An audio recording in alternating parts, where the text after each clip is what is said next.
Siempre voy a estar en deuda contigo por haber rescatado el cuerpo de mi jefa. No tienes nada que agradecer, Michelta. Ella también fue como una mamá para mí. No la podía dejar abandonada en el desierto.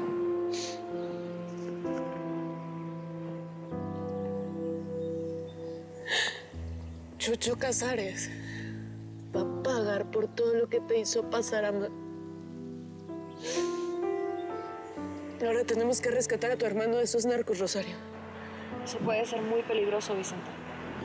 Cuando arriesgas una y otra vez la vida, ya le pierdes miedo al miedo que no ama.